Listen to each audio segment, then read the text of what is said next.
And I think the process of making art should be when an artist tries to take a position and orientate themselves by trying to find the right bandwidth of their experiences, and the process of art requires a constant consumption of everything that we're surrounded by, in attempt to find the right frequency that tunes in and that makes clarity of what we know about knowing.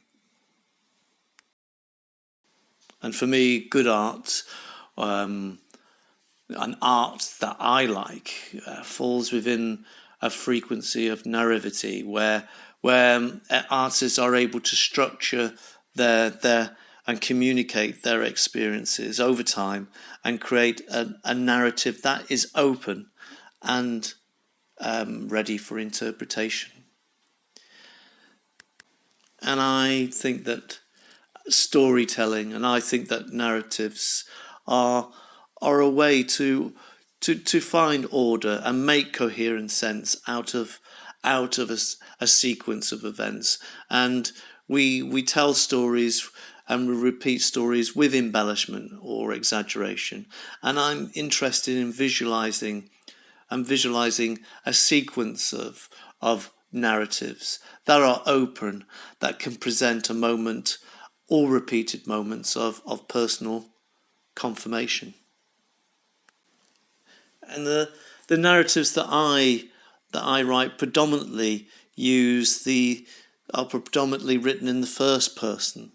And the reason for that is that I think that cognitively a person is more activated when reading in the first person, and consequently the works feel more anecdotal, or I want them to feel more anecdotal rather than instructive. And we encourages immediate engagement and possession of the work, rather than you, he, they, and she, which tend to push outward.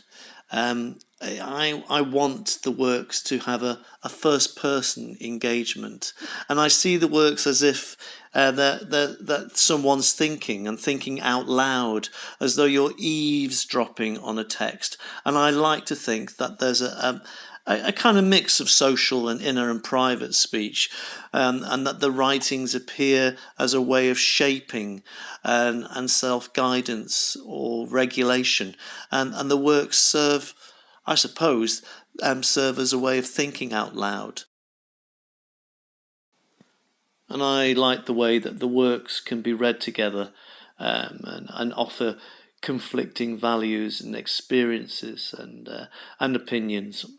And in this way, it's a form of visual, visual compartmentalizing knowledge, but within the first person. And it's this idea that we have an experiencing self and a remembering self, and that the distortion of experience through perception, and that what the works tend, or what the works offer, are this emotional valence that's threaded and connects each of the works.